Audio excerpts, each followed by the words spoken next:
But we're very happy that our technicians were very handy and we have that issue fixed. And we are back now. So we are very sorry and we apologize for the inconveniences and the time lost. We have almost 45 minutes gone. So we are just going to get back the live show, and I think that we will start everything again. So we are going to bring our guest that we have tonight with us, a French MP, Mr. Sabastien Nadot. Yes, MP Sabastien Nadot, we are very sorry. We are very sorry. I apologize for the inconveniences we have with the technical issues of the sound. And once again, you're welcome. Thank you to you. Thank you very much, and Happy New Year. Hope 2021 will be better than 2020 for Cameroon, for Africa, and for everywhere in this world. Yes, thank you very much, sir, for your time. We know you're a very busy person, but you set out time to come to talk with us for these very important things that we want to discuss. So just for our viewers, we are going to talk mainly about the relationship of France and the foreign policy of France in African countries. And we shall be talking about issues of human rights, democratic process, and also the responsibility to protect. And MP Sabastien Nadot is going to be joining us. He's an MP in the current French Parliament. And MP Sabastien Nadot, if anybody is watching us now from Kenya, Tanzania, or from Ivory Coast, or from Central African Republic, they might want to know, so who is MP Sabastien Nadot? Who are you? Can you introduce yourself to our audience? Well, first I have to say I'm a parliament member of French National Assembly, and I am a member of the Foreign Affairs Committee, also members of the Francophonie Assembly. And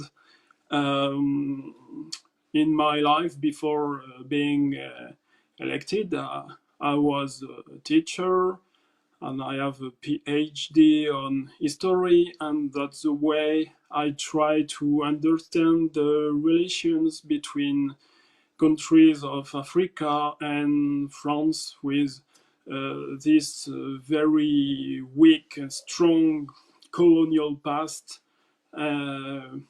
which can explain a lot of things today, and which is I'm not very happy with this, but which has not completely disappeared.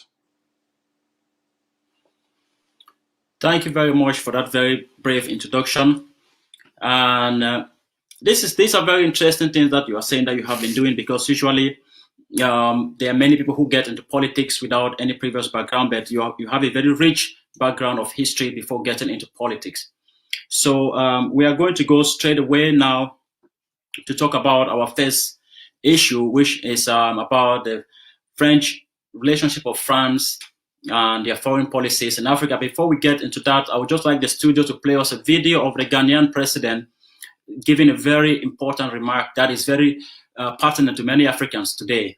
So if the studio can play that clip for us, and then we can watch, and then we can discuss from that.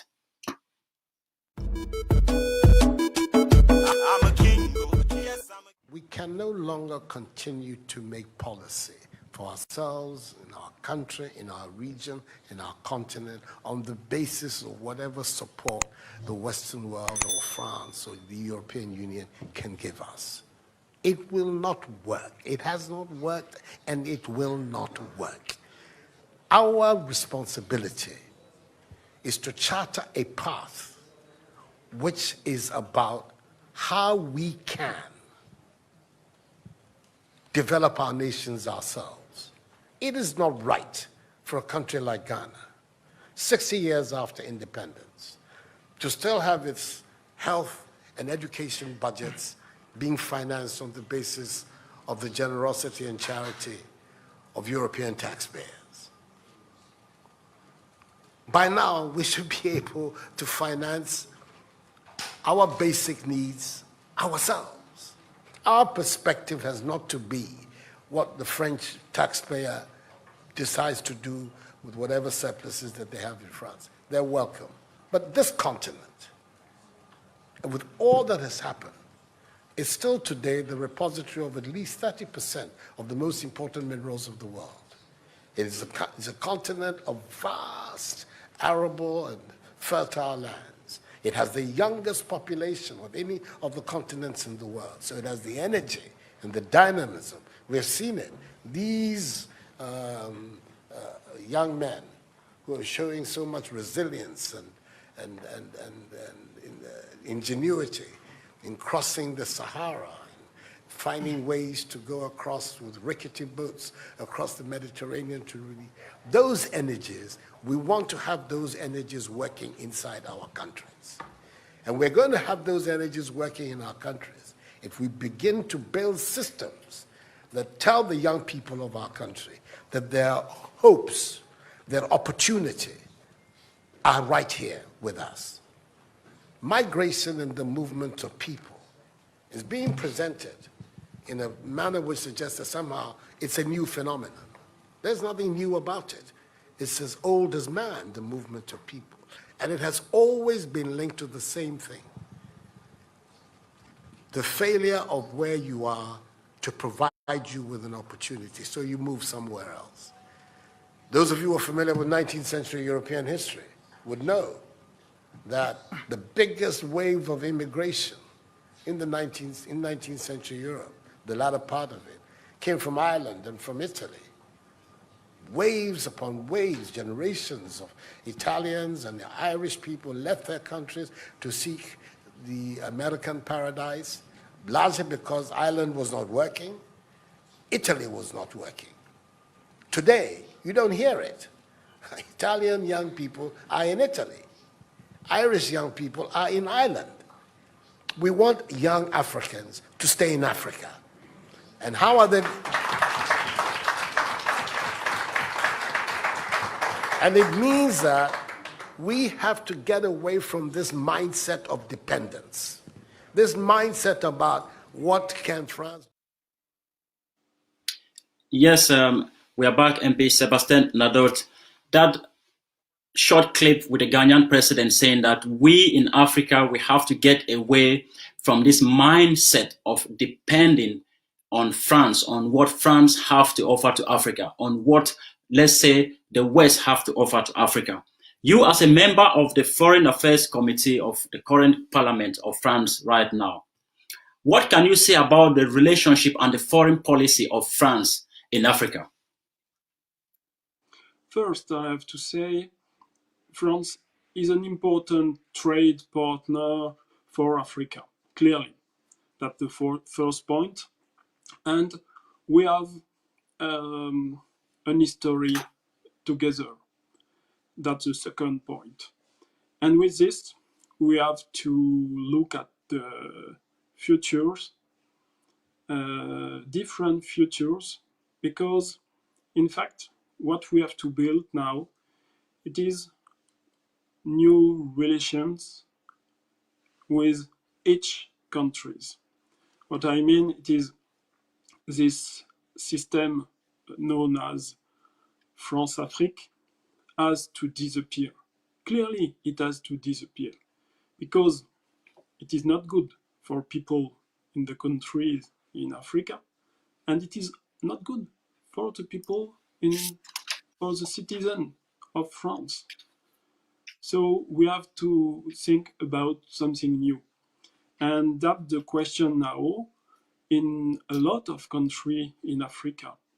How to build something else in this moment where international community is not very strong, and all the rules, I think about the rules of human rights, of trade.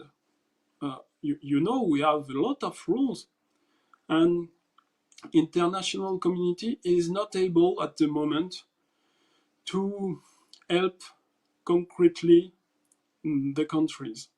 So we have to think country to country, what can we do together? And it's a new way to see the things. Yeah, that's very true. I think that many of us, many Africans today agree to that, to what you are saying. But you mentioned on some stuff when you were talking about the history. You mentioned the history.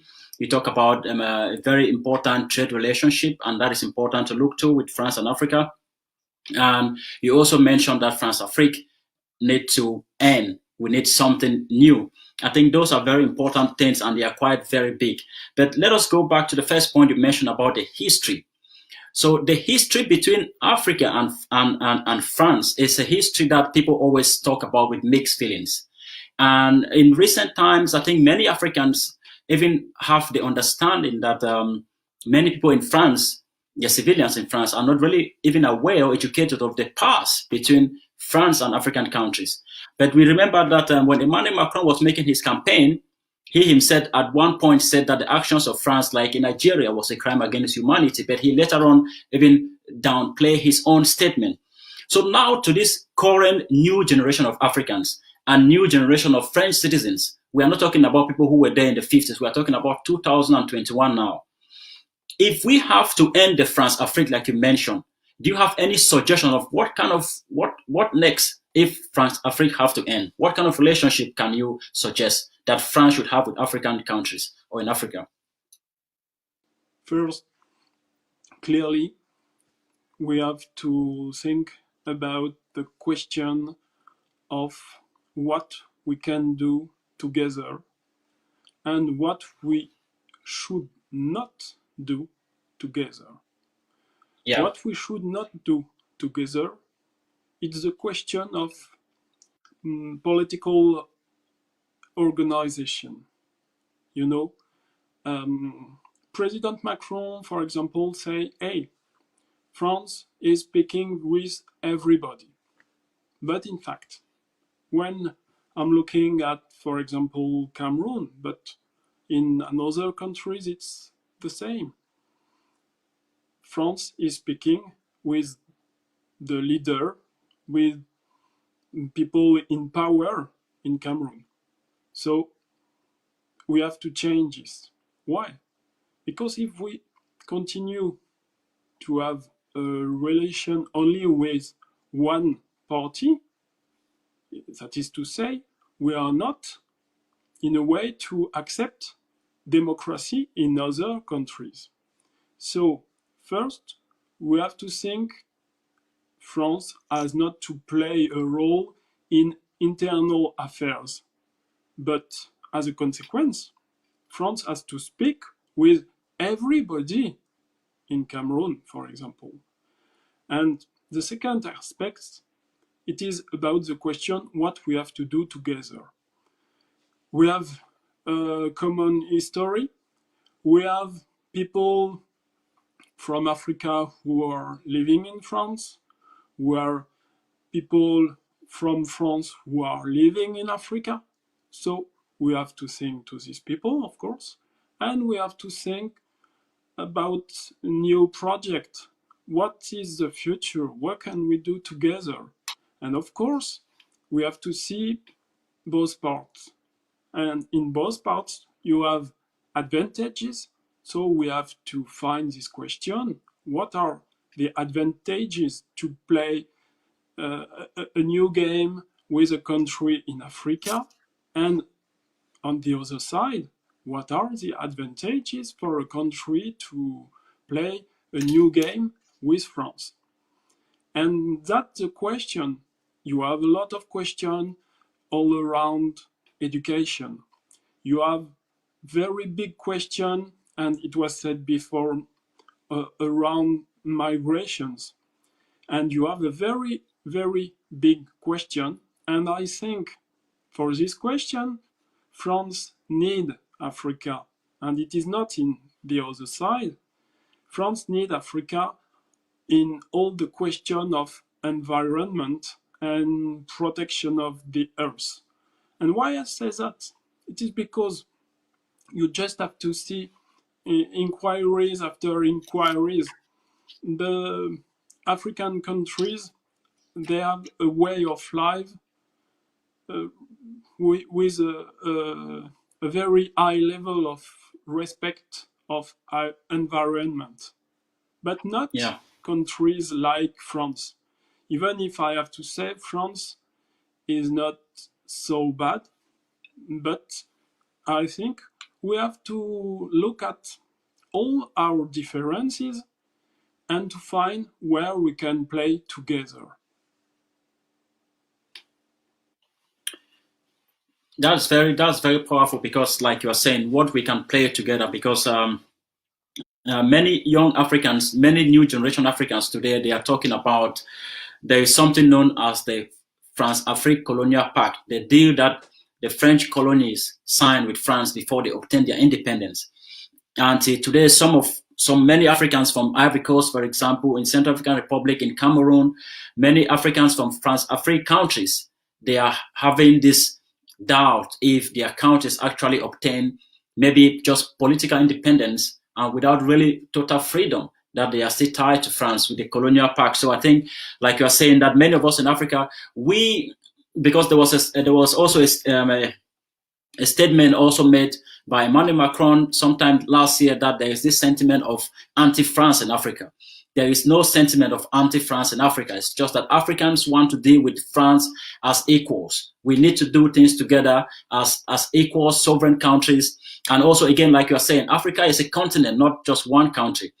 And we think that it is time, like you are saying, that Africa and France should develop a new relationship, taking into account our history, taking into account our common interests in economic and also in the green sector of the environment and protecting, and also on the issue of migration. So we have a lot of common interests. And we have like things that we shouldn't do together, like you talk about those issues about democracy, rule of law, human rights, and those stuff that we can look into those things and forge a new relationship.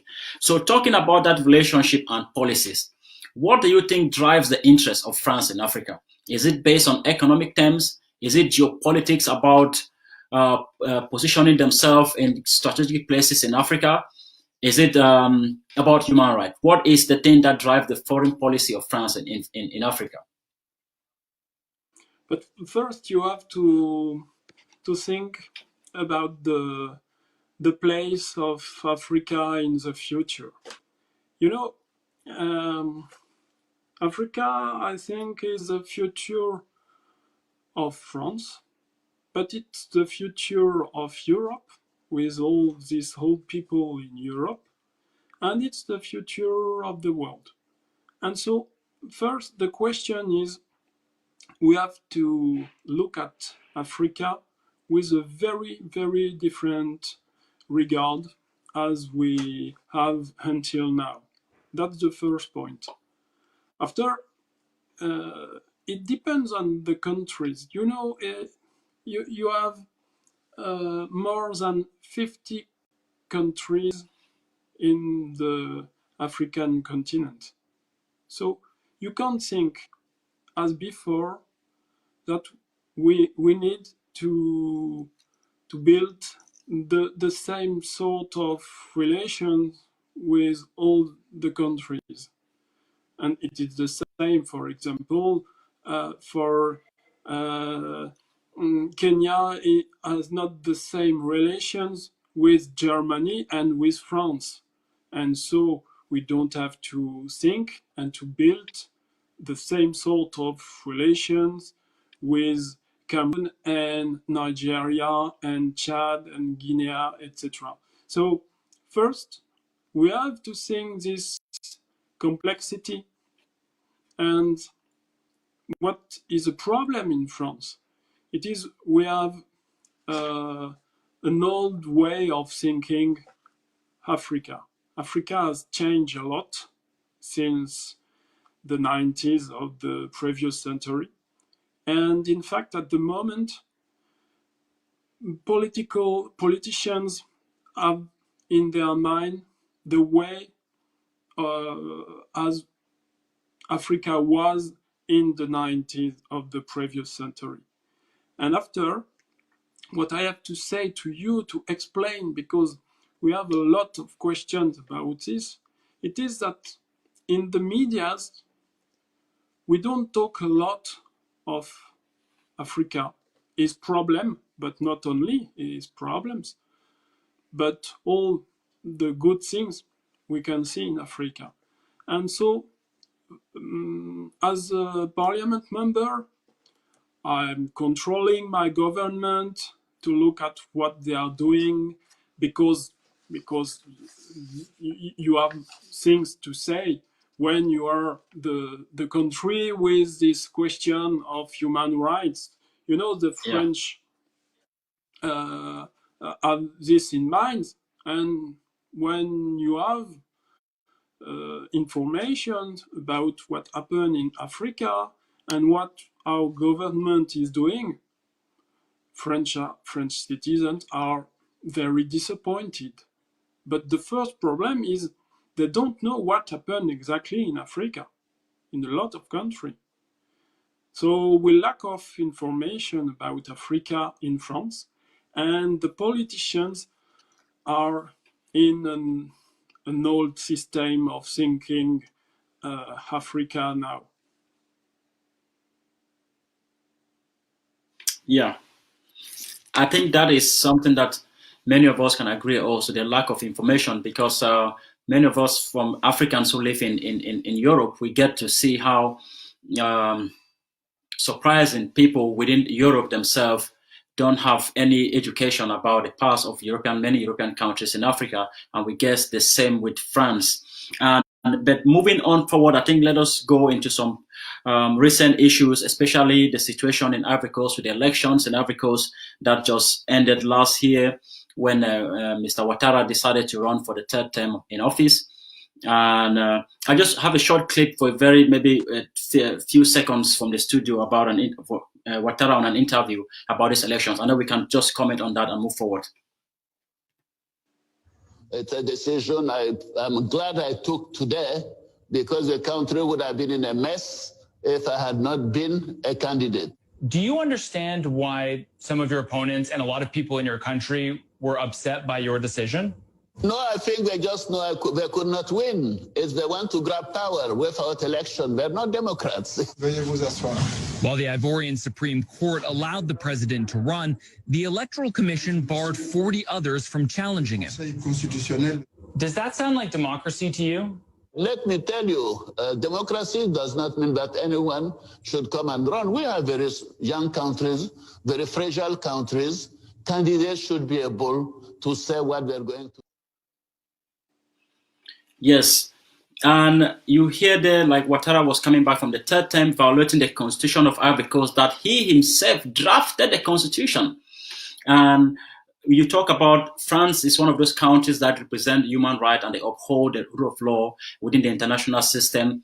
And Emmanuel Macron, for once, is somebody who is known for preaching about the rule of law, democracy, and many good moral virtues. But many Africans were shocked to see that France still backed Ouattara to violate the constitution of Ivory Coast and seek another third term in office. Meanwhile, in France, for example, no person can ever think of extending their term of office to the third term. Why is that so? What kind of policy is that?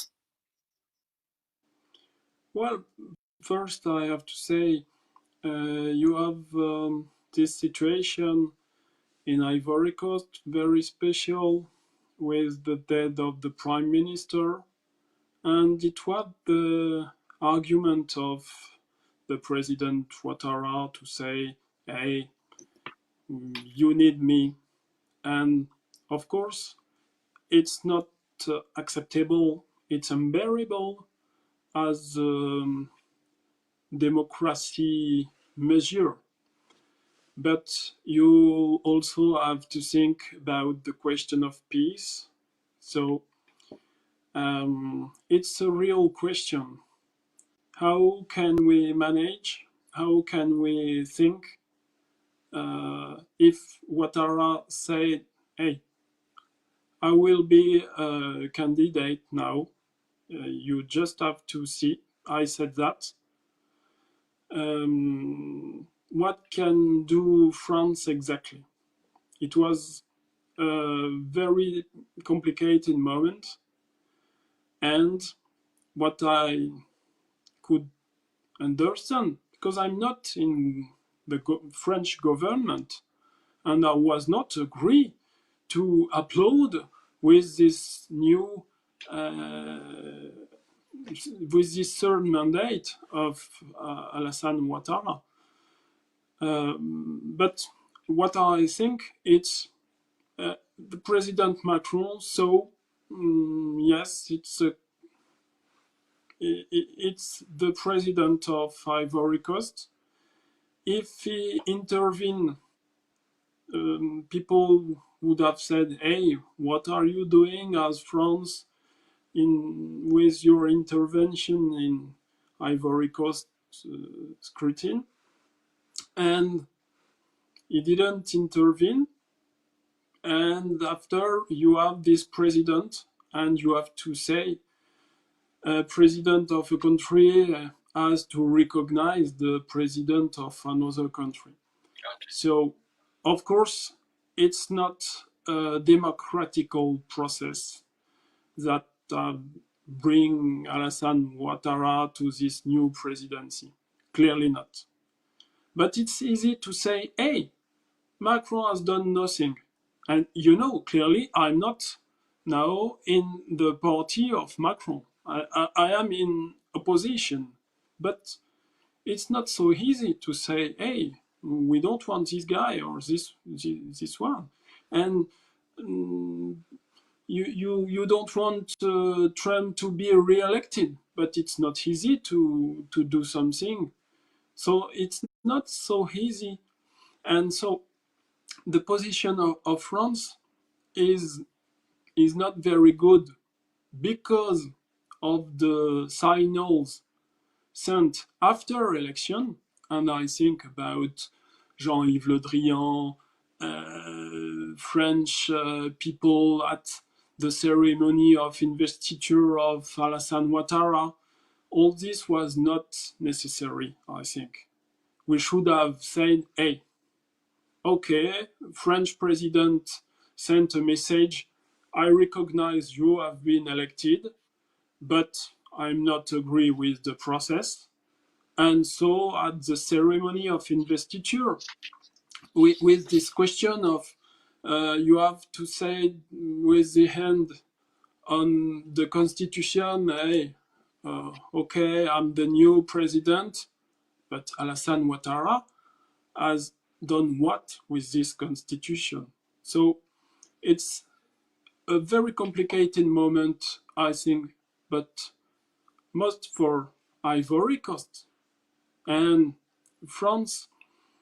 You know the past, France with the presidential election in Ivory Coast. It's not so easy to say you have to do or not to do. All the solutions are not so good.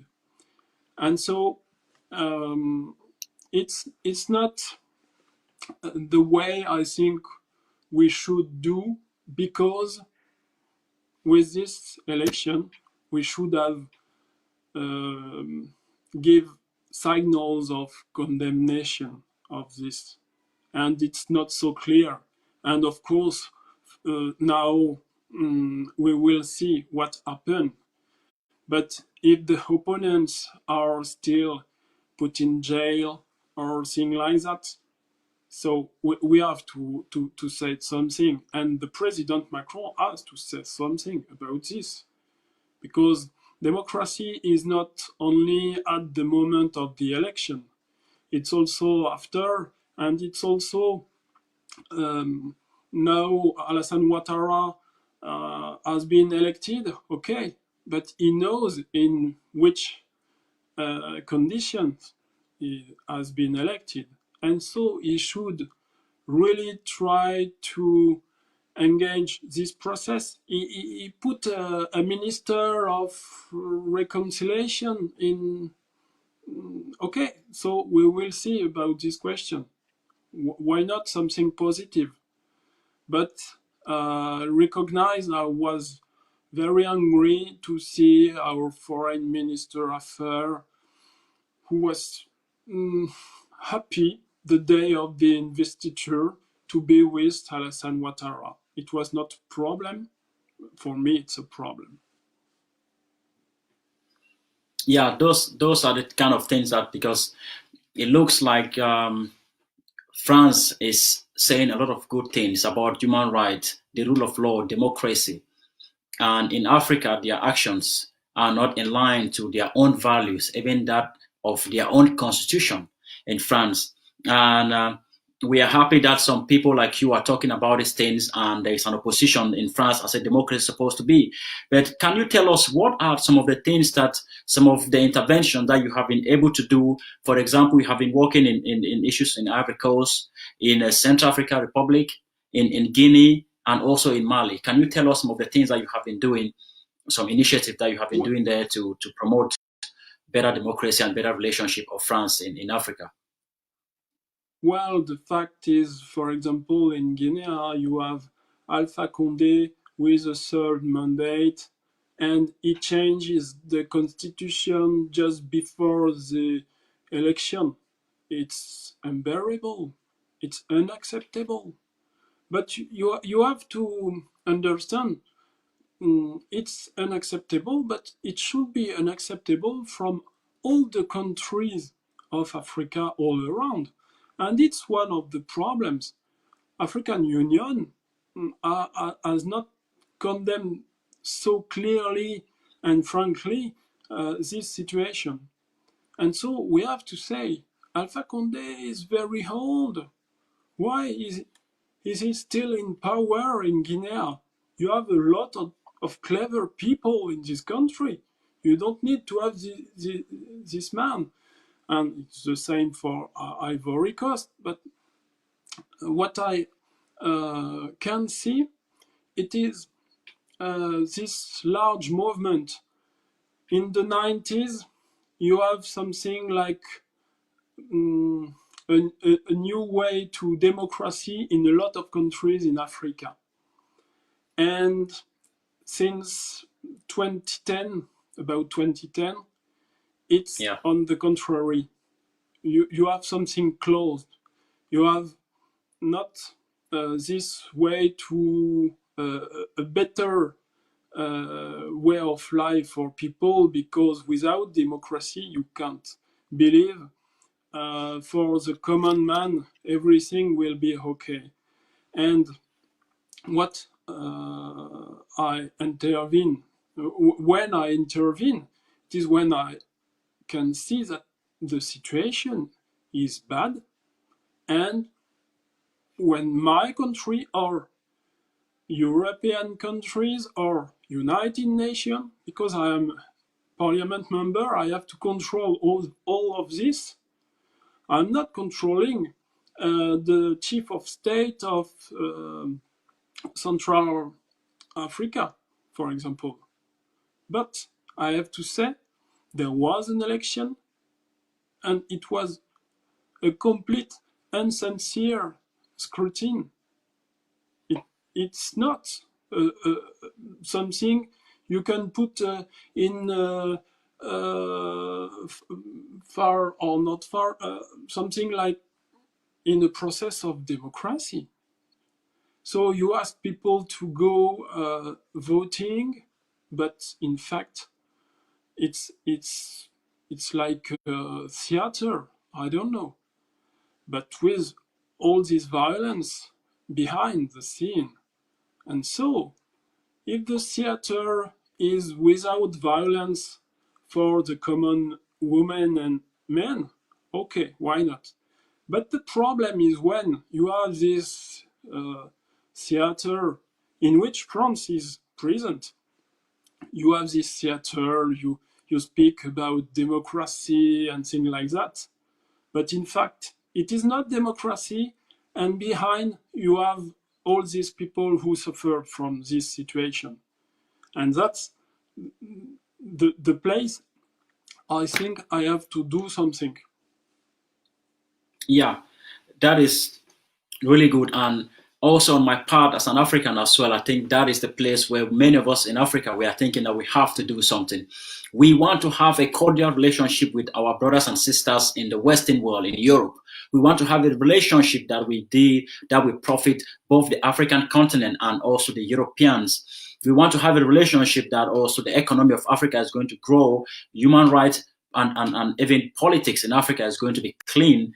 And And even when we talk about the environment, that we prosper together as a globe. But we don't want a relationship where Africa will be seen as the underdogs, or Africa will be seen as a theater for Western countries to play foreign policies and extract and loot materials and leave the continent. Because there is many African scholars and even some MPs, I think 2 years ago, from the Italian government, were talking about the France CFA that France have in Africa.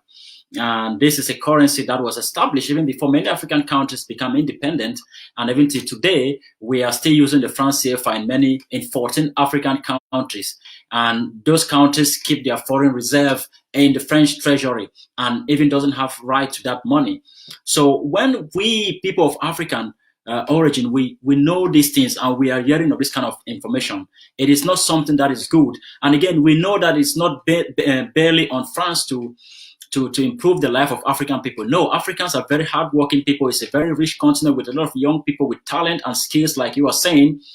But again, our leaders are usually the ones that are tied by superpowers like France. When you talk of Cameroon, you talk of Ivory Coast, you talk of Guinea, Central African Republic, all those people are tied to superpowers. And again, they are not able to take actions that is best for their own citizens. And these are the things that we have been used to for the past 55 years and even 60 years to some countries. And again, Africa is a young democracy. We just started, many African countries just have independence maybe 50, 60 years ago. So we also have a time to grow with our democratic process. But again, like you are saying, everything needs to go with the rule of law and human rights. But talking about this France CFA, why do we still have France CFA in 14 African countries? Why do we still have today 14 African countries keeping their foreign reserve in the French treasury? Are those countries really independent? Why they cannot manage their own money? Why these countries cannot have their own currency? Why should it be France CFA?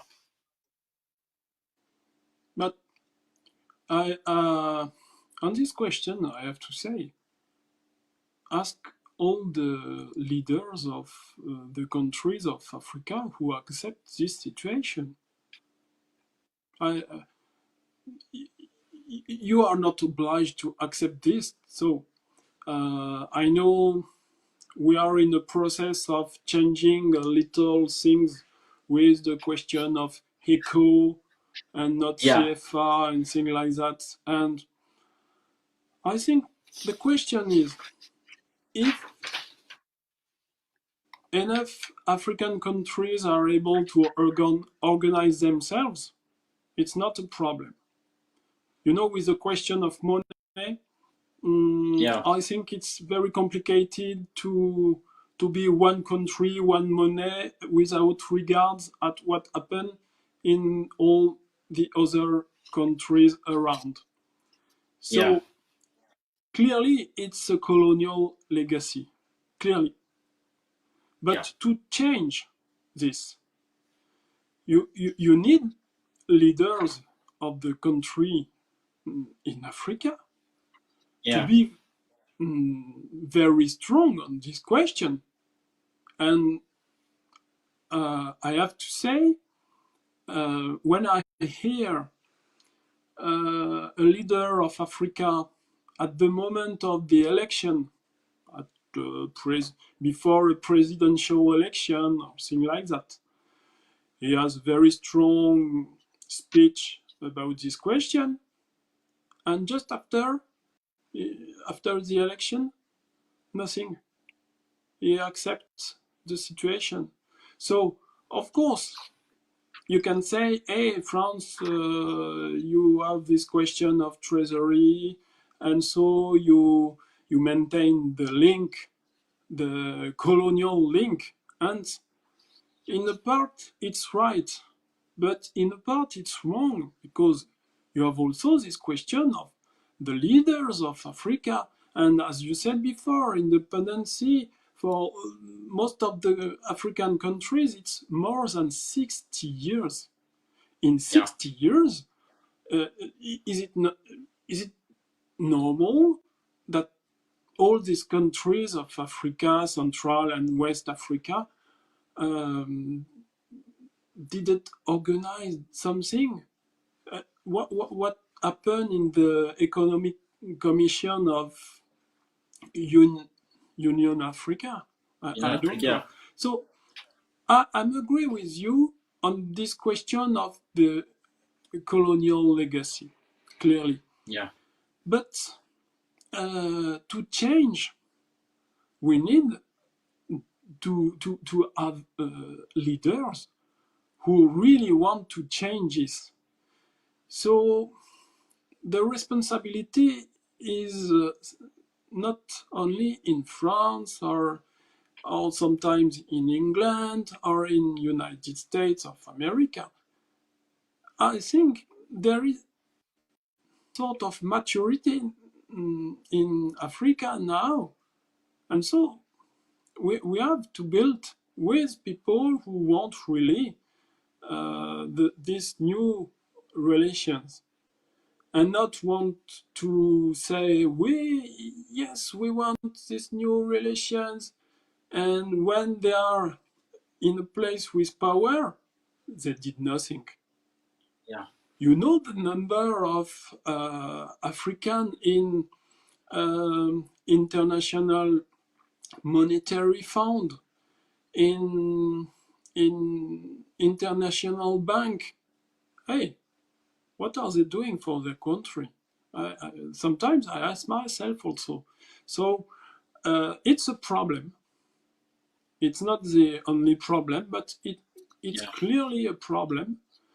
But you have to think this system of change of money is very complicated. And if you stop the system, you have to think to build before another system. And so that's the question. I think with digital money, Africa has a new chance in the future to build something with autonomy. And I think it's the way Africa will find the solution. It is with all this question of digital monies you can find somewhere now, but there is something to build strong in this way. That is very good, and I think that many of us, like we are saying, many Africans are saying the same thing. It is about time we look for new Franco-African relationship. It is about time that we put an end to this colonial legacy and many other colonial legacies that we still have in Africa. And because it is for the best, it is for the future that African population has really grown over the years, and there's talent in Africa, and Africans want also to have the best life as any other human being around the globe. And we will not continue to see the continent of Africa being treated the way it is currently being treated now by the international community, not only France alone. So I want us to talk about this, the next issue of the almost 4 years crisis that is going on in Cameroon. And there is a lot to talk about, and a lot have been already said. I noticed that you have been on different interviews and talking about this same particular subject, and I just want to really want us to talk from a very different point of view, from the point of view of the United Nations Security Council, from the point of view of human rights and the rule of law, and the point of view of the responsibility to protect and the legal obligation that France have as a permanent member in the United Nations Security Council. So, but before we go into that discussion, I just want the studio to play us a video of a Cameroonian citizen who met with Macron, and he was talking about the crisis in Cameroon.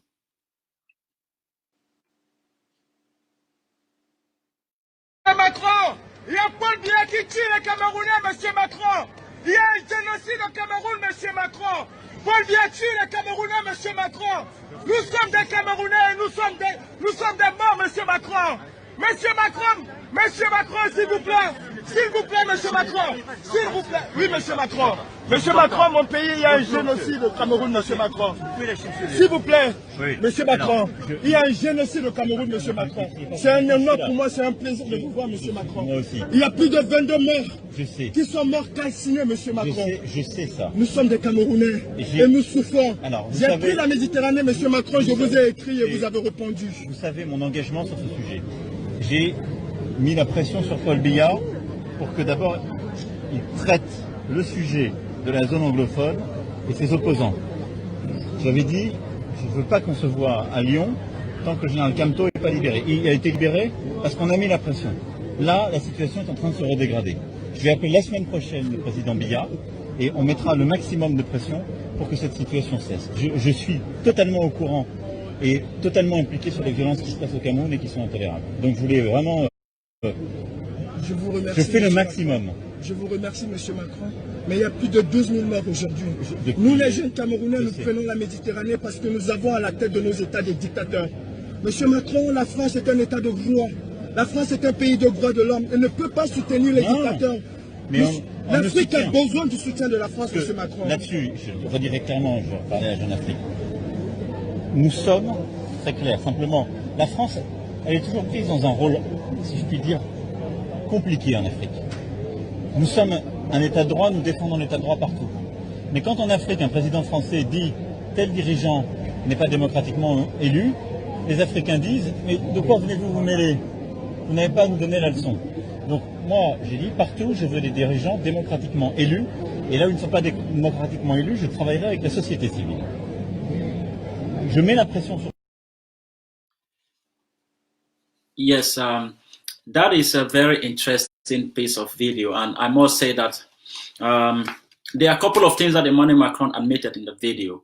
He said he is aware. Je sais, I know about the killings in Cameroon, and he said that, like I said, I am the one who have freed Camto, the political opposition leader who is now also in house arrest. And then he was talking about, again, the relationship between Africa and France. The question here is, why would Macron said on tape that he knows about this crisis in Cameroon, but his ambassador in the United Nations have never said anything about that same crisis after many meetings that he have there at the UN? And again, he said that he is the one who have liberated Maurice Kamto. Why would also, because these are the things if he's talking about the rule of law. So, but he is admitting in public that he is interfering in the politics of another country, that he has freed an opposition leader. They have the means to do that. I know that France and many other countries in the world have a means to use any kind of tactics, economic sanction, or any kind of way to force other governments to do things that respect human rights. So France can actually do that. France can take certain actions towards Cameroon and when they see abuse of human rights, when they see abuse of democratic process. But why has France, after this admittance of Macron, why they haven't done anything with the Cameroon crisis till today? First, when you asked why President Macron said, I know about this crisis, I can tell you about this because 2 months before I talked with Emmanuel Macron about the question of Cameroon, so I tell him a lot about this. And the week, 2 days before, or the day before this moment, I sent him an SMS about the Ngarbu massacre. Okay, so he was aware of the situation. And what is very interesting is it is his reaction, because he say, of course, I'm gonna put the pressure on President Paul Biya, and after he said, hey, if I do something, you will say France intervene and you don't have to intervene. What I think, it is everywhere you have something against the human rights, you are authorized to intervene. And it's not ingérence, it's not France-Afrique, but you have to know something clearly. Cameroon is party of United Nations. And you have obligation when you are party of United Nations. There is a charter of San Francisco about the question of human rights.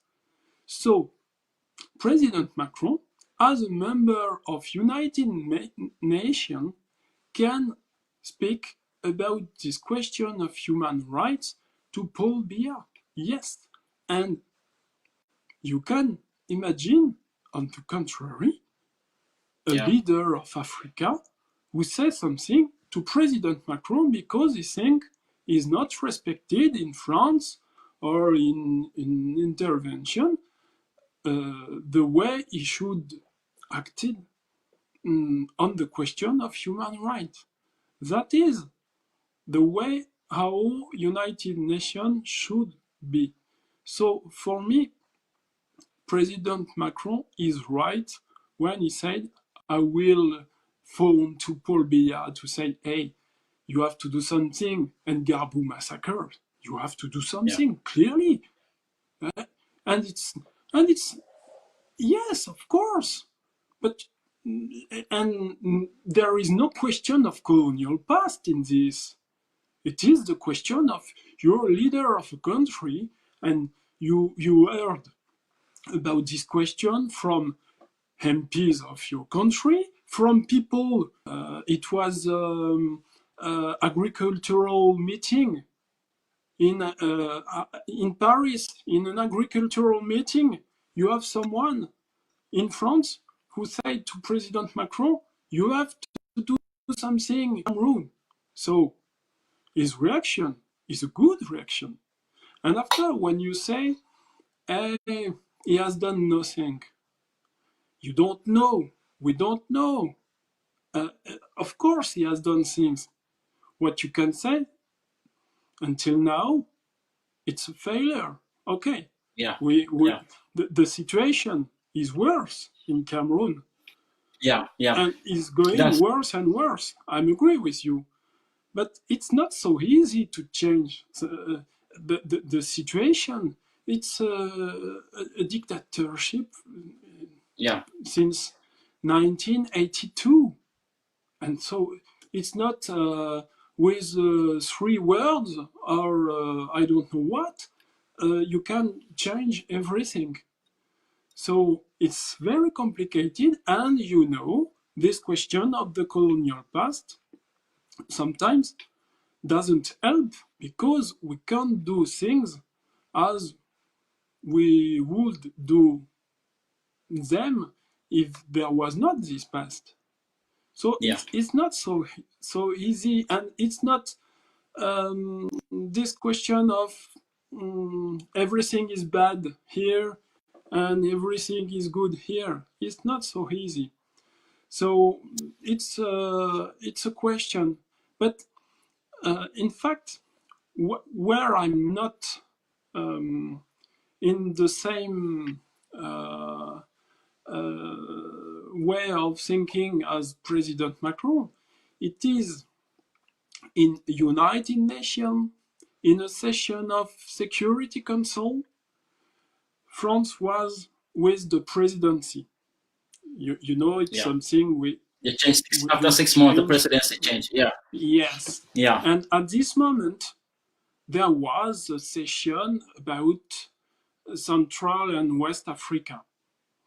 And as president, our representative in United Nations should have asked for an inquiry from United Nations about this massacre of Garbu. Yes, there is a fault. There is a big mistake, and there is a fault from my country. Yes, clearly. Because, you know, with this political decision, it could have been something very strong in the head of people on the ground, in other African countries.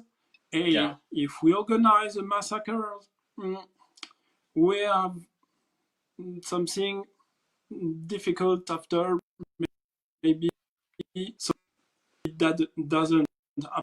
On this, I'm very angry, and particularly because I asked in a letter to Jean-Yves Le Drian to ask for this inquiry.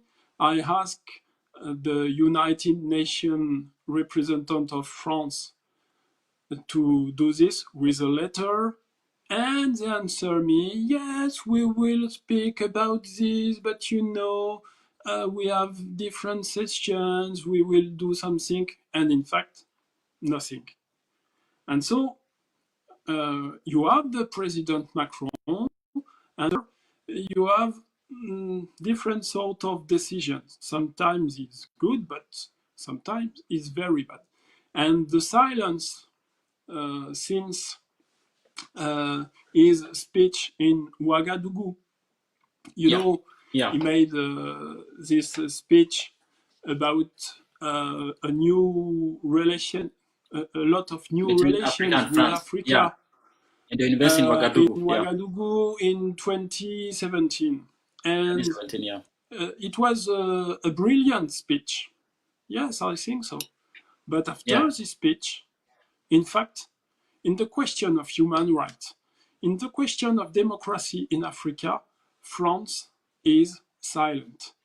And that's why, as I ask my government regularly, what are you doing? Where are you on these questions? That's really the question I have to ask as an MP. I think so. Yeah, I think that is very good to hear that you are doing your job. And I just want to also say that we understand that the international system is very complex. International law is very difficult, a very complex thing.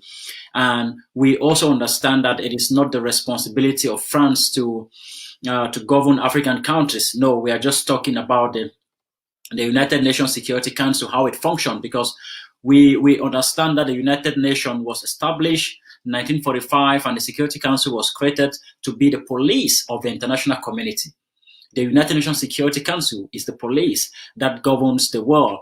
And in 2000, we are also aware of the World Head of State Summit that all head of state in the world came together in 2000 and they adopt and agree to the responsibility to protect that was initiated by late Kofi Annan, the former UN Secretary General.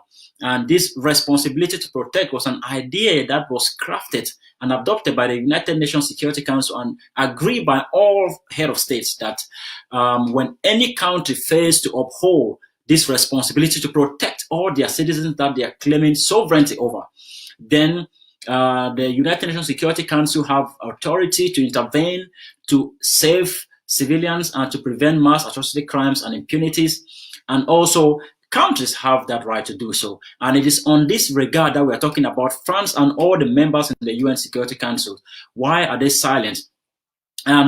Again, when we look at this legal duty, this is a legal obligation that France, as a member of the UN Security Council, a permanent member, have. You have a president of a country that is a permanent member of the United Nations Security Council agreeing to the fact that he's aware of atrocities going on in Cameroon, but his government is not admitting that in the Security Council. Is that not some criminal negligence of the French government? Because we are seeing a situation where somebody might think of a lawsuit, a legal lawsuit to Emmanuel Macron or the French government with the actions in Cameroon. Well, in fact, there's a lot of questions in what you said.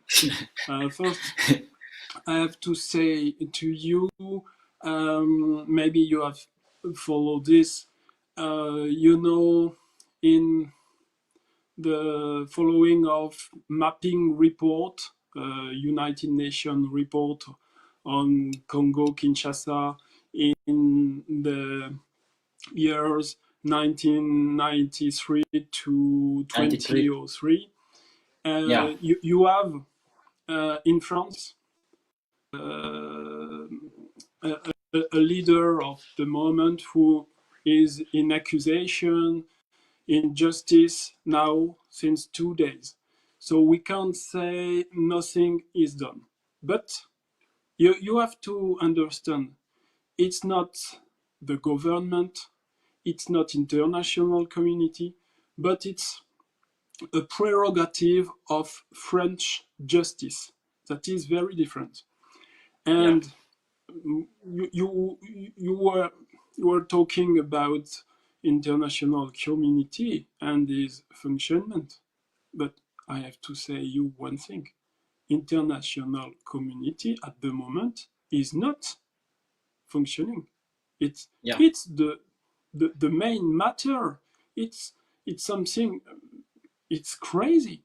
In fact, if you look at the previous years, the last treaty, very strong, the Paris Agreement from 2015. And then, since, it's impossible to find solution together all the countries of the world. And it's an organizational crisis, in fact. And we have to think about this.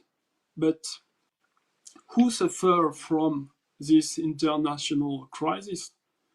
The countries who need the most international community at the moment. And in the country, the common man, the common people. And when you look at Cameroon, because it's a very strong question, of course, the question of Southern Cameroon in an international community who is functioning, you will have a round table at a session of the Security Council on this question, clearly. And you don't have it. Until now, you don't have it. And you just have to see Central Africa. You have elections, United Nations said, hey, it was okay, it was not very violent, so it's a good election. Hey, it was not an election, it was a parody of election. So you can understand that international community is at the moment very complicated, with need a lot of change because of the organization itself. You know, for a resolution, you need both of the countries agrees, an agreement. And look, how can you find an agreement in a country in Africa at the moment with China, Russia, United States, England, France? All these countries, they are in opposition, in a way, in their diplomacy in Africa. So they can't find a conciliation, something to do together. And so United Nations is doing nothing because they can't do at the moment something. And you just have the General Secretary, we can say, but with a speech, only a speech. You don't have to do this, you have to stop the war, you have to stop. But in the ground, nothing changed. And that's the problem, I believe, of Cameroon at the moment. Cameroon needs international community, but can't use the United Nations as the good partner. So you have to find something else. And it's very complicated. We understand the complexity of these issues ourselves, and we are very happy to discuss this stuff with you. And I think that what you are saying, and those of our viewers who are watching, they clearly understand and we can relate to those things. But again, sometimes, like what we are saying, that sometimes it is confusing, because we saw, for example, like in Libya, when there was a crisis in Libya, how the African Union, African leaders proposed a solution that the African leaders can take the responsibility to mediate between Gaddafi and the rebels. But then the Western countries, let's say the NATO group, came and exclude the African leaders and then they pave in their way. And today you see Libya is in a total form of destruction. And so when we are talking about, you mentioned this big, China, you mentioned Russia and America, France, Britain, and these superpowers, all around Africa. Perhaps this is the time for not only France, but all these countries to understand that things cannot continue the way they are, because African countries are actually being crowded by foreign policies and foreign interests of other countries, and which might compromise the rule of law and compromise democracy and human rights within Africa, and even prosperity of the African continent as well. So, like with the situation in Cameroon, I think we have this is very. I want these videos are very graphic in a way, like this. The killings. I think you have seen a lot of these things yourself on Twitter and social media that we are posting every day. There's video of young men slaughtered in Boya in 2018. There's video of almost 45 children killed, and they were like the cops were full in the back of a pickup truck in Pinyin village as well in the same year. So all those things are amounting to what anybody can say. These are atrocities. These are a crime against humanity. Villages are being burned by the Cameroon government. I think we have a video here from BBC Africa that analyzed it, that was talking about one of those videos. We can just quickly take a look, and then we come back. We talk about those. Yes, but you have responsibilities in different places. For example, Cameroon participated in the Rome Conference that created the International Criminal Court. It was in 1998. And Cameroon was one of the first countries to sign the Rome Statute. And it's something very strong. But the honorable MPs of Cameroon had never ratified the Rome Statute establishing the International Criminal Court in order to guarantee peace and justice. So what you have, it is something from politicians of the country of Cameroon. They are responsible of this. Not only Paul Biya. Not only Paul Biya. I know it's very complicated because of the situation, but it's really a question.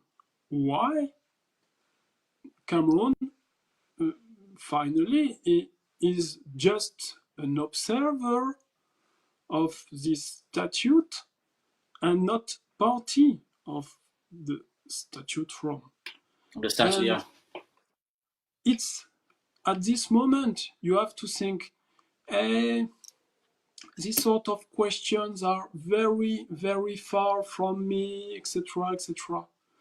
But in fact, International Criminal Court can't open a file on a Cameroonese who is still living in Cameroon. If he travels and if police or justice find him in another country, we can do something. And it's the example for Congo, Kinshasa politician 2 days ago. But the question is, without an help for themselves from part of the citizens of Cameroon, it's very complicated to wait for something better for everybody in the country. And so I know it's very complicated because you are in jail if you do something bad in regards of what the power of Cameroon is waiting for. But there is this question. You can be an honorable MPs in Cameroon and ask in the assembly why these statutes are not ratified by us now, and you won't go in jail with this, even in Cameroon. So there is this question. Yeah. Where are the other politicians? Of course, you have the opposition with Maurice Kamto in a place, the separatists group in Anglophone part of the country, but where are the others? And it's a question. Yes, that's a very important question. And on that question, I want you to watch this video, and then because I have something to talk about in that light. There's a video of Paul Biya himself talking about this, the history of Southern Cameroons and La République du Cameroun. So I don't know if the people in the studio can put us the video of Mr. Paul Biya speaking about the history of the two countries. Fellow compatriots, ladies and gentlemen, at long last, here we are in Buea.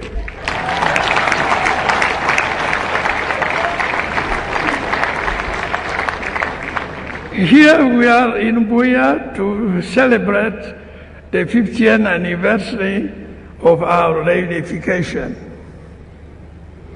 As the English people say, better late than never.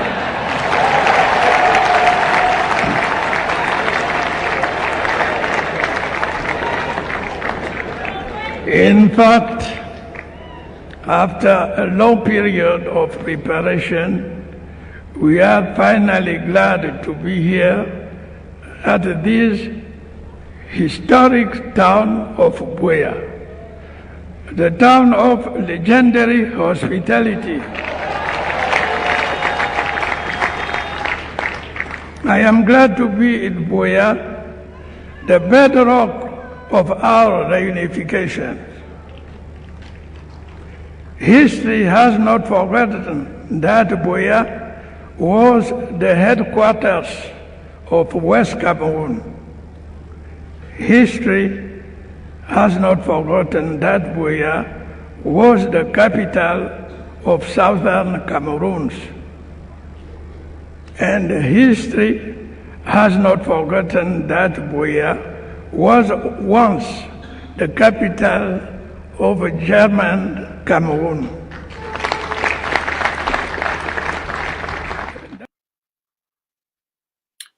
Yes, I think that video, I just wanted to say that video explained the background of the crisis in Cameroon. I think that you know a lot about the crisis in Cameroon. They have the historic account, and there Paul Biya was saying that history never forgets that Buea was the capital of the German Cameroon, he said first, and then the British Southern Cameroons. And you talk about the politicians in Cameroon being unable to take any action, especially to sign the accord in the International Criminal Court, and also to take action to stop the impunities going on in Southern Cameroons. And again, the same politicians in Cameroon have been so quick to join the government to categorize every activist, even people like me from the diaspora. They call us terrorists. There are many people who are fighting against the brutality and the banality of evil of Cameroon in Ambazonia and also in Cameroon, but then they are all classified as terrorists. Our leaders, for example, Mr. Ayok Sisiko Ayok Tabe, Mr. Tassan Winfred, and many others were picked up in the Naira Hotel in Nigeria, now almost going to 4 years incommunicado imprisonment. These are people trying to fight for what is right, but then the oppressing power of Cameroon keep suppressing the people, and the government declared war on the people of Southern Cameroons, now going to 4 years. So these are people of Cameroon, these are people of Ambazonia trying to fight to defend what they now call their right to life. Because now, like you said, if you do anything, you go to prison or you get killed by the Cameroon soldiers. So all these things are series of action that are being taken by the people of this region that we're talking about.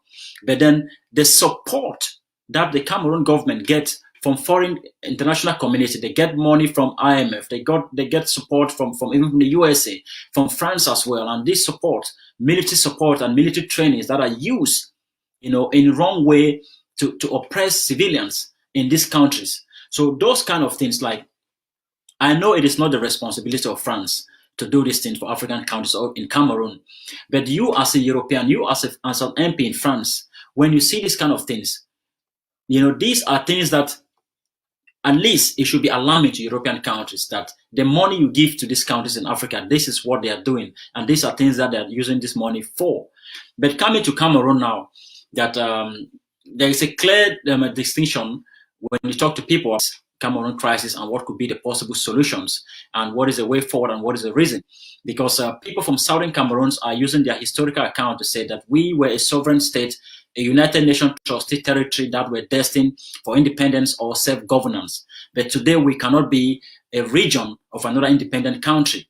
And they are calling for outright independence. And those in Cameroon continue to deny that Cameroon was never two, Cameroon was one. And there was a video of Mr. Paul Biya himself admitting on tape that Cameroon was two and British Southern Cameroon had a capital called Buea. So what do you think about those people who are talking about one united Cameroon and Cameroon has always been one? Those who are denying the truth of this problem. Well, first I have to say I'm sorry. I didn't say it's easy for people in Cameroon to say, hey, you have to do this or that. I'm perfectly aware it's very complicated, and I'm sorry. I didn't say you just have to go in the street and say you are not agree and everything will be okay. So I know it's very complicated, and I know also the Cameroon need its diaspora more than ever in its history. Where I can see something to build now, and with nothing to say to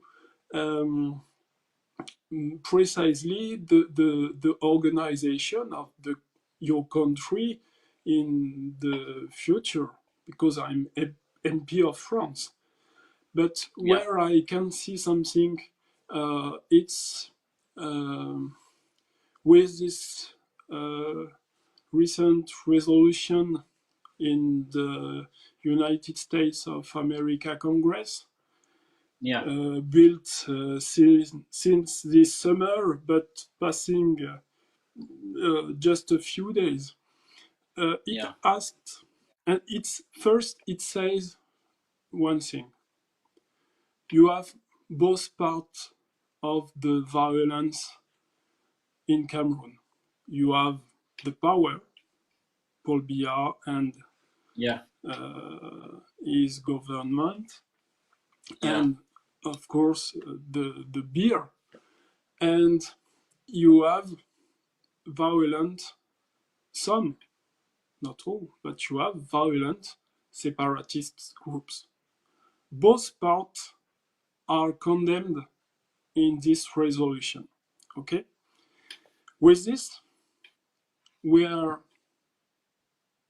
in a moment we can't think we will build something positive without a round table, but a round table with the volunteer of everybody to build something new, because the situation at the moment is unbearable. And in this resolution, senators said, "May France, you have to do something new, because until now you just play your game in the question of economy, things like that, but in the question of human rights, you are not at the rendezvous." And I'm agree with this. And this resolution is saying we have to build for the question of Cameroon, Yeah. we have to build an international community to be the referee of the roundtable. Arbitration, yeah, the international arbitration. That's what they said in that international arbitration. Arbitration, yes. Yeah, to be the referee, yeah. Not to say you have to organize like this or like this or like this, but to oblige the participant to be honest in their investment. And at the end, the question is, in a way, if we want something, not just words, but democracy, you have to ask people how they want to see their future. It's the question. And elections, votes, are the way to ask people.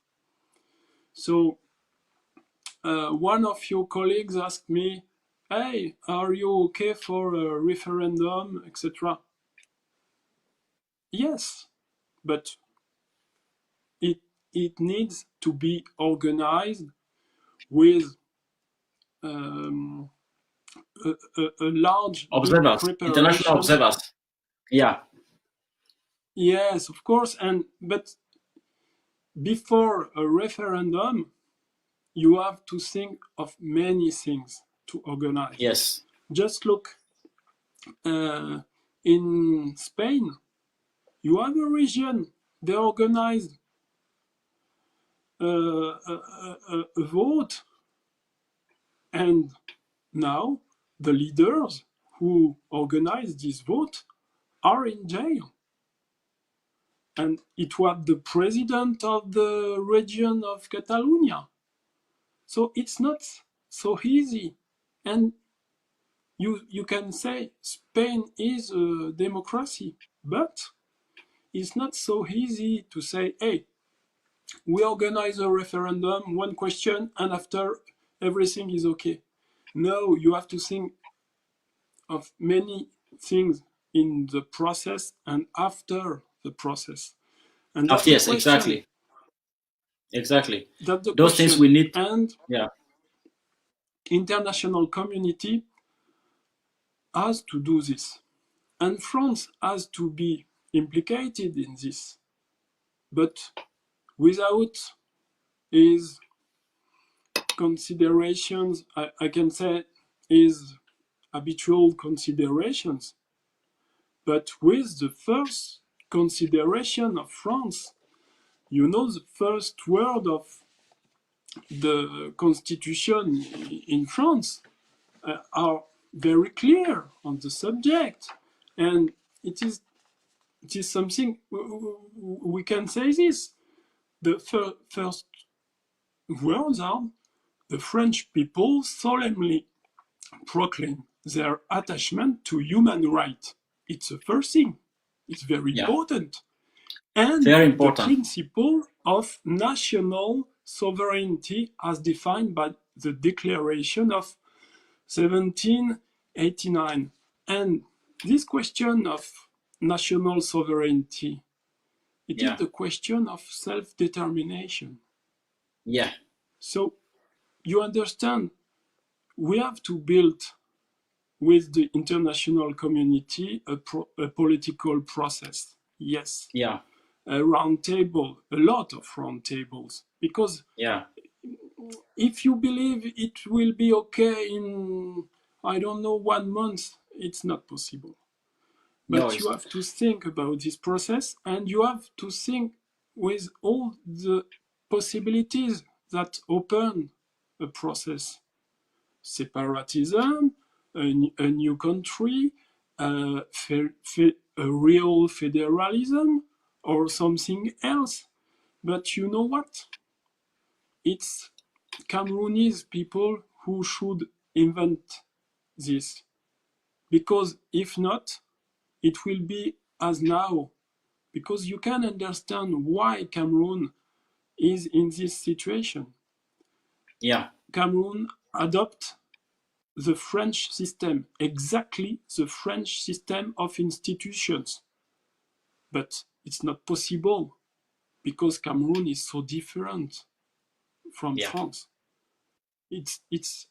I think somewhere it's crazy to think about this. You know, when I started to work on the subject of Cameroon, it was very easy for me to understand, oh, it's the same, you have the same organization, the same institution, the same criminal court, special tribunal, and things like that. The same law, the same process. Cameroon is a copy, but you can't copy an institutional system if you are a different country. Different, exactly. That's true, because it's so different. Cameroon is so different because Cameroon has two United Nations trustee territories that you are talking about, the British Southern Cameroons and the Cameroon. So for the Cameroon Republic to adopt the Francophone French system, then it's not possible, because these are two different states, two different people and community. But what do you think of those Cameroonian citizens, like the government officials, Cameroon government, that claim to brand people like us, activists in the diaspora, as terrorists? Like, because we understand that the people of France, at one point, France people have to fight to defend their independence, to defend their own freedom from the Nazi Germany. Your people fight a war to free themselves. And those in Southern Cameroon also, after many years of like pleading, using diplomatic means to find solution, and they were being killed and jailed, they decide to pick up arms. What do you think about those people who are doing this? But the answer is it's very easy. You are in dictatorship since a lot of years, and now this dictatorships is just behind a leader who is 87 years old. Yeah, it's impossible. A country like Cameroon with a man of 87. 87, yeah.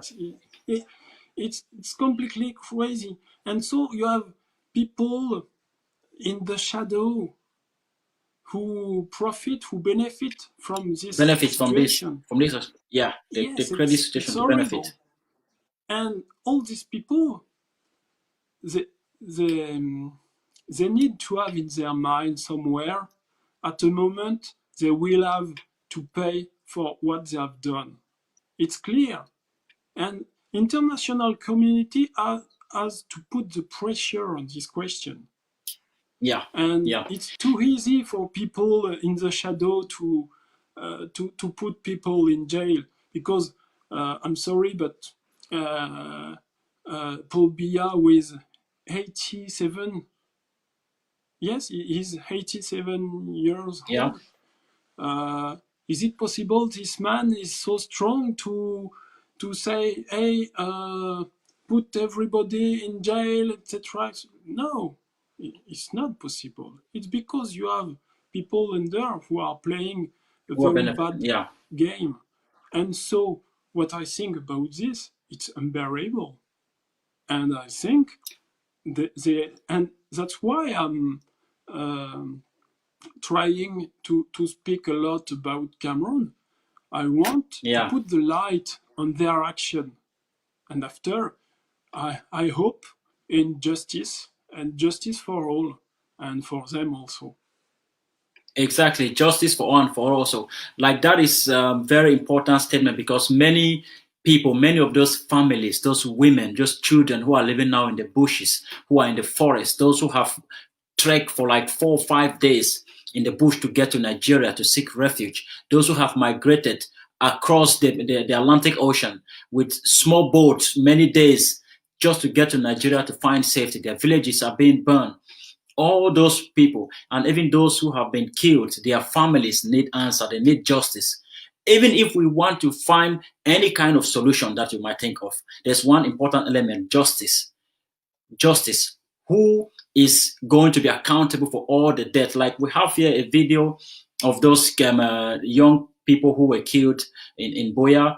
I think the studio can bring those. We have those images of those ones who were killed also in Pinyin village. There's all these killings that we have. All these things. At the end of the day, there must be justice for any peace. So the entire Cameroon regime, who will be responsible for the Ngabu massacre? Who will be responsible for the people who were killed, the kids killed in the school in Kumba? Who will be responsible for those? Because the Cameroon government is claiming sovereignty over Ambazonia and using their soldiers to fight and kill people. If we have that video of the killings in Boya, I think the studio can bring us those clips.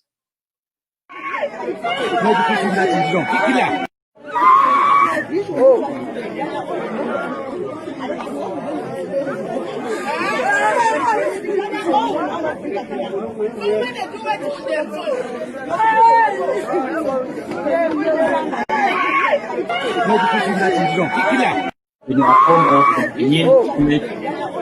think the studio can also bring up the video.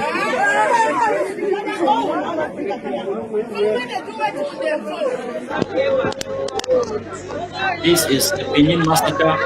You can see a pickup truck is full with dead bodies of children, young men in their early 20s, teenagers, 16, 17 years old, women and men being slaughtered by the popular soldiers. All this.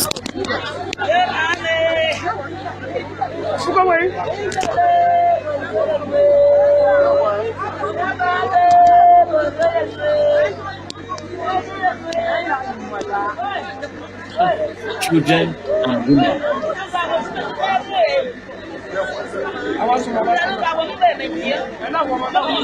The studio can take us back.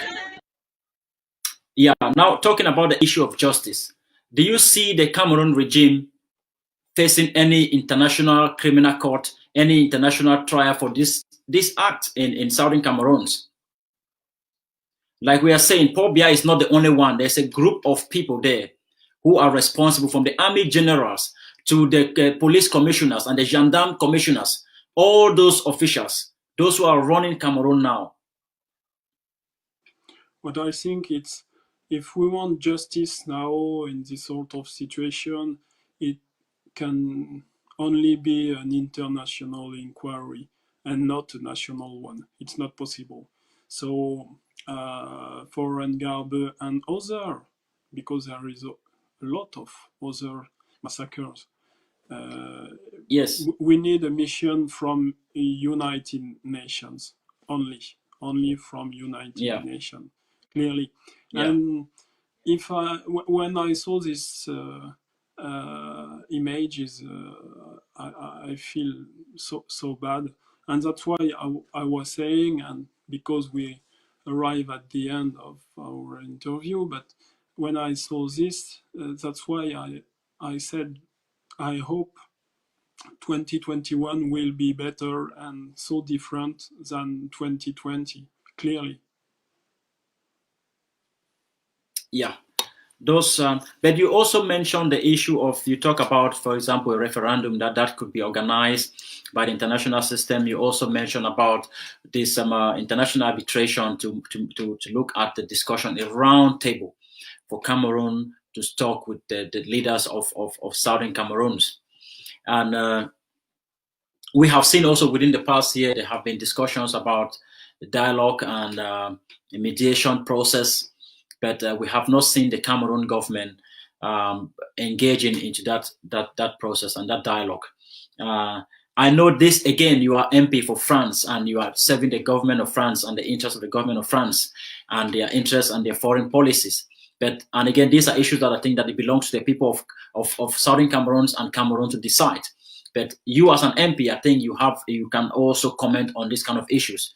We know that you are not the one to decide for these people, but beside calling for a referendum, do you think that there is other way to get Cameroon to sit on the table as the US resolution is calling? Do you think there's something France can do? What can France do to get Cameroon to come to the table and talk as the resolution from the US Senate is recommending? But you know, it's a question of pressure.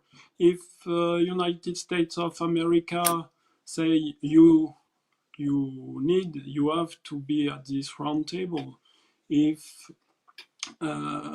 United Nations says something like that, if France is saying like that, Cameroon, even those who are at the moment in the government and in power, they will be obliged to be at this real roundtable and dialogue. Yes, clearly.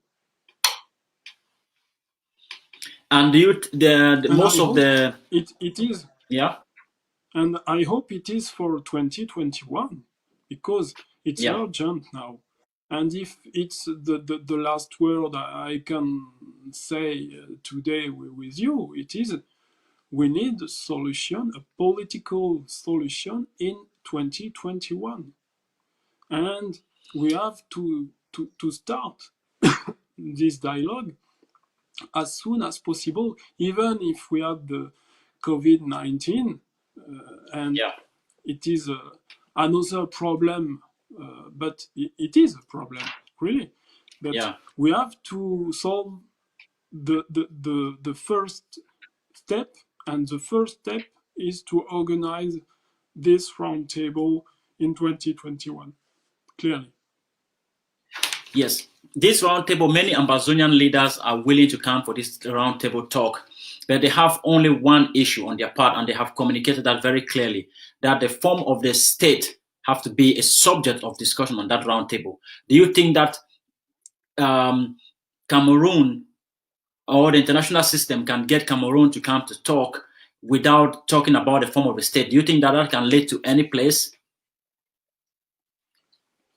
You don't have to think about the form of the state before entering in the process of the dialogue and the discussions.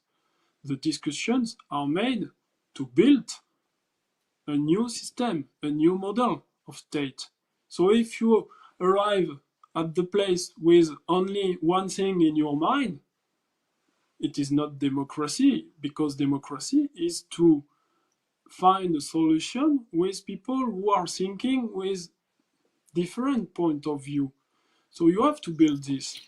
And so it is not at the beginning you start with a discussion to say, hey, you want this, you want that, etc. In fact, we know a part of the opinion of each leaders. Okay, Yeah, but it's from all these discussions, dialogue, that will emerge the best solution, because it is the way democracy functions. You accept something a little bit or different from what you think at the beginning, because you have discussed it with a lot of other people. They convince or they are not convince you, but you are in the process to build together. It's very important. I accept from my government decisions when I am part of the discussion and the vote before the decision. If the decision is taken without my opinion before, I don't accept them. And that's, I think, the way Cameroon should organize this thing. A discussion, a goal. The goal is to find a new system for a better way of life for Cameroonese people from southern Cameroon, but the others also, because you know there are a lot of social problems in Cameroon also. You can't think a political system just for a category of people. You have to think for both Cameroonese people. That's what I think with the process, with democracy in the process. So you know without this dialogue, you can't find a good solution in the long term. That's the point of view of French MP who love democracy, and even when the result is not what I expected at the beginning of my investment in a question. That's quite very good, and we appreciate that. And again, the issue of sovereignty. Many African countries, they are very good to always use sovereignty to defend that foreign intervention in their countries. And Cameroon, for one, many times they have always used their sovereignty to defend that international community doesn't intervene into their country. But I just want to ask you this a very interesting question now, that Cameroon have agreed to host the African Nations Cup in Cameroon, and they are scheduling to have games in Boya and Limbe. And these are areas that have been declared by many reports of the Human Rights Watch and many international NGOs, and even the United Nations Human Rights Report, that this area is a complete war zone. And I have a video here in Ekuna, in one town, of the Cameroon soldiers going around and shooting. I don't know if the studio can bring us that video. So we are just thinking how, why and how the African, of course, the AFCON agreed to come to. If the studio have that video there of Ekuna, the one, the soldiers just shooting openly on the street at buildings. There's no one. It's a ghost town. The city is completely dry. Everybody has escaped. But then the soldiers are just going around with machine gun behind a pickup truck, just shooting at buildings on the street as they go. And do we have that video? Do we have that video? Excuse me. Yeah. I'm really disappointed, but I have another meeting, and I propose you to come another time, in a moment, in a month or 2 months, as you prefer, to speak. Yeah. We can more talk. Yeah. especially on a question. Just because I think it's a very important question that you are starting to put in the debate, and it needs a lot of time to answer to this. So if you agree, I will. It will be a pleasure for me. I understand you say. We have been quite already long, and we started late. So I think that we can wrap it up anyway. I really sincerely appreciate your time, and the discussion we have had are very important and very educative. And in the future, if there is a possibility, we can look at this. We can see what is going to change within this couple of months, and we might look at the need to talk again. And I sincerely appreciate your time. Our people appreciate that you come to talk and to share your ideas with us. And we want to wish you all the best in your work also, and in your political career. We wish that people like you, politicians like you, should get the support of Africans in France, because we want a new relationship between France and Africa, a better relationship, a good relationship that benefits both of the continents. So we shall be following you on social media with your activism and your work that you do. And we hope that someday this crisis can end very soon. And you might be even someone that we can always talk about, that your contributions was very important. Thank you very much. Thank you to you. And I have to say, we didn't speak about education, health, and really these questions are very, very important. And so I think it's for the next time. For the next time, yeah. All right. Thank you very much, MP Sabastien Nadot. We thank you, and we see you until next time again. Yeah. Thank you. Yes, fellow Ambazonians, we just had the session there with the MP. But I think I need to make a short roundup before I leave the studio myself, before I leave this live show. I think one thing is very clear, Ambazonians. One thing is very, very clear. It is crystal clear to all of us. Nobody is going to give you independence. Nobody. Listen, the French government is not the reason we are not free. We cannot blame the international system. It belongs to you and I. Freedom is never given. it is taken. The people of Southern Cameroon must continue their tenacity and their struggle to fight for their independence. We shall not wait for the United Nations. We shall not wait for any foreign country. No favors will be done to us. This revolution was never and is not going to be a walk in the park.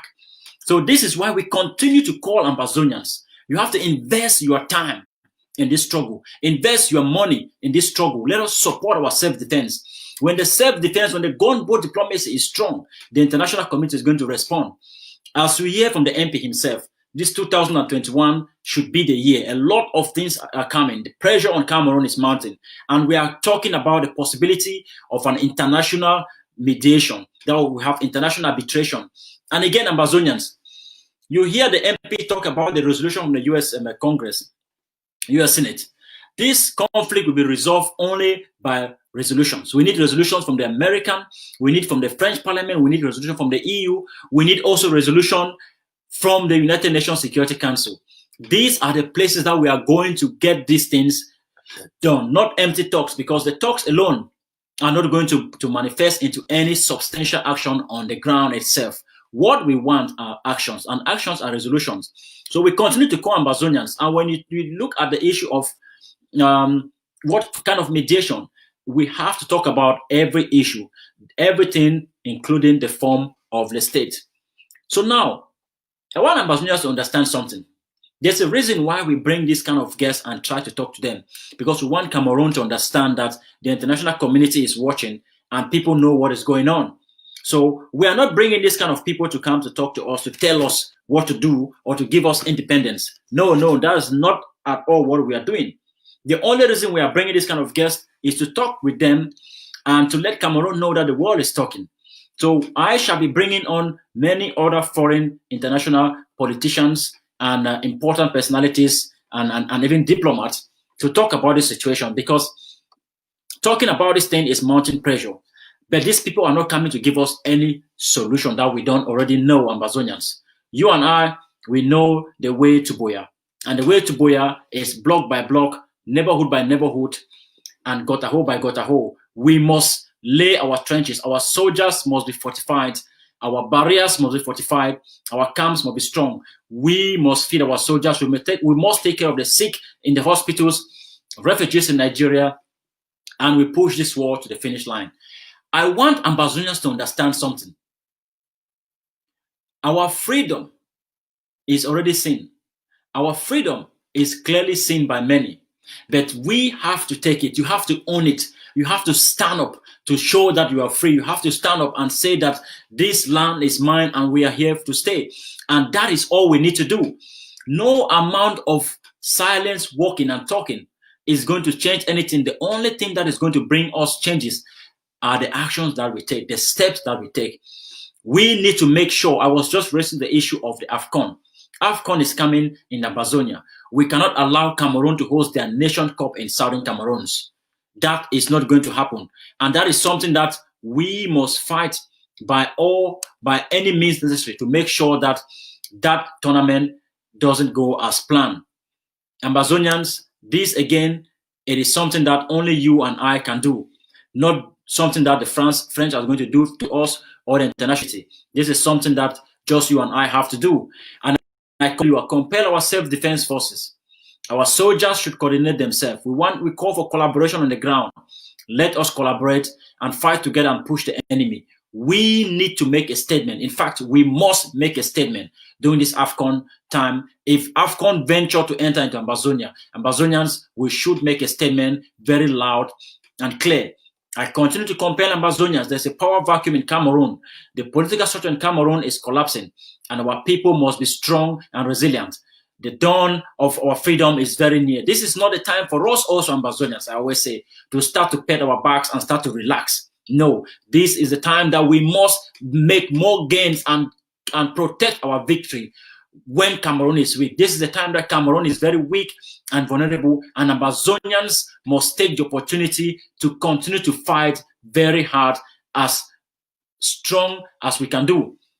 And again, how do we do this? We do this with our different functions and structures and communities that we have. We are collaborating, yes. We are working together, yes. We maintain our various structures and affiliations. The thing is, Amazonians, when you put the flag first, when you are loyal to the flag, you have no problem to collaborate with any person. If you are loyal to the Amazonian flag, you can do this job and collaborate with any Southern Cameroonians. But when you are not loyal to the flag, when you are loyal to a group, to a person, to an interest, to an ideology, then you will not be able to work with other Amazonians. And that is the problem. And that is something we must refrain from. Amazonians must be able to work together. That means doing the job for the flag alone and nothing but the flag. So that is why we are saying we don't see any reason why Amazonians are not collaborating. We don't see any reason why Amazonians are not collaborating. We don't see any reason why our soldiers are not collaborating. Our people must come together and work and take action. If you listen to almost 1 hour with the MP, everything he was saying are the same things we already know. He's saying the same stuff. You people need to fight. You people need to stand up for your own right. You people need to defend yourself. You people need to decide your own future and your destiny. That was what he was saying. And this goes to the larger extent of Africa. Africa must rise up, and Africans need to stand up to path and to pave their own new way of life and the direction that they want. This is something we need to do. Nobody is going to do that for you and I. Nobody is going to do that for Africa. So Amazonians, we already know these things. And now I compel you, now I beg you, I beg your commitment that we must uphold the struggle. The very reason that we started to fight, we need to push it to the finish line. And that is something that we are almost there. We are almost there, Amazonians. We must just keep the spirit, keep the tenacity, and continue to push till we get to the finish line. And let me assure you, Amazonians, we are going to get there as a nation, not as individuals, not as people. We're not going to get there one by one. We are going to get there as our entire 8 million Southern Cameroonian population. If I don't get there, you will get there on my behalf, and your victory getting there to Buea is good enough for me to know. So we must continue to fight to keep the spirit of Mami Apin, to keep the spirit of Sam Sawyer, to keep the spirit of the Gabu massacre and all the kids that have been slaughtered in Amazonia. We will fight to the last man standing. We have to fight. That is the only option we have. That's our only options. Self-defense. Because if you don't protect your right to life, you will not even have life to protect anything. So we must uphold the most important human right, and that is the right to life. When you protect that right, then you can talk about your right to eat or to sleep. But if you don't have a life, you have no other right, and you are gone. You are either dead or alive. So right now, Amazonians, we know what we have to do, and I call on all Southern Cameroonians that during this time of AFCON, let us collaborate in FACO. Let us collaborate in FACO. We need collaboration in FACO heavily on the ground to make sure that there is an incident, to make sure that AFCON is going to go out of Southern Cameroons. We must collaborate right now. The focus should be FACO. Now, as we are speaking, FACO is a place where we need to fortify our self-defense to make sure that AFCON becomes a failure. Southern Cameroonians, this is the most important time of our struggle. When we have the attention of the international community, now is the time. Now is the time for you and I to finish the job. Now is the time for you and I to complete what we started. Now is the time for you and I to maximize the game. Now is the time for you and I to capitalize on our victory. Cameroon is on their knees. We must need to push them down. Like we said last time, when you are going to kill a snake, you have until you cut the head off before you can be free. The head of Cameroon is still attached. Cameroon can be restored. Cameroon can seek for help and assistance from their friends and their neighbors around the globe. But we must fight. They are now on their knees. We need to fight till we cut off the head of the snake. And that snake is Cameroon. The oppressor is Cameroon. The occupier is Cameroon. The occupier is not Amazonians. The occupier is not your friends. It's not other group. The occupier of our land is Cameroon. So we must fight and push till we free Amazonia. And that is our only mission. And that I compel you, and that I leave you with my takeaway message, that the freedom of our land depends on us. France is not going to give you independence. Cameroon is not going to give you independence. The UN is not going to give you independence. Even the African Union. We must fight to take our homeland and restore our statehood by our own very effort, Southern Cameroonians. That is the truth and nothing but the truth. And that is the only truth you should believe in, but nothing else. Don't believe in any other truth. The only truth is that our freedom will be fought for by our own people. We shall fight and die for that freedom. We shall fight and die for some to live. And that is why I continue to send 21 gun salute to all our comrades on the ground, generals on the ground, General Efang himself on the ground, General Arike, Commando, all the soldiers, the brilliant soldiers of Southern Cameroon. We salute your efforts, because your effort is our last hope. Your efforts are only the efforts that are going to redeem the generation of our people coming. And that is what we must all do, Southern Cameroonians. And that is what we should believe in. The belief of ourselves, freeing ourselves. That is the mindset. That is the mindset. And we must continue on that mindset, Amazonians. And that is, for me, my roundaway message from this discussion with the MP. We are going to do many more of this kind of discussion with very important guests on this show. So stay tuned. And if you have any information, anything regarding the struggle, you are very free to contact us and share us that information.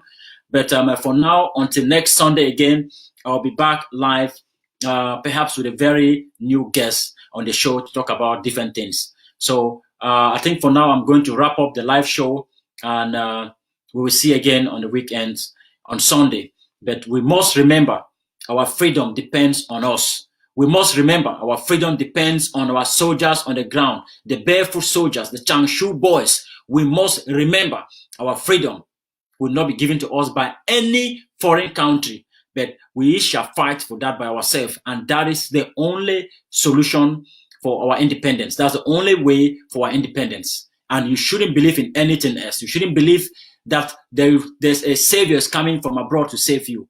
You shouldn't believe in that trash. You shouldn't believe that Jesus Christ is coming again to die for you again on the cross to give you independence.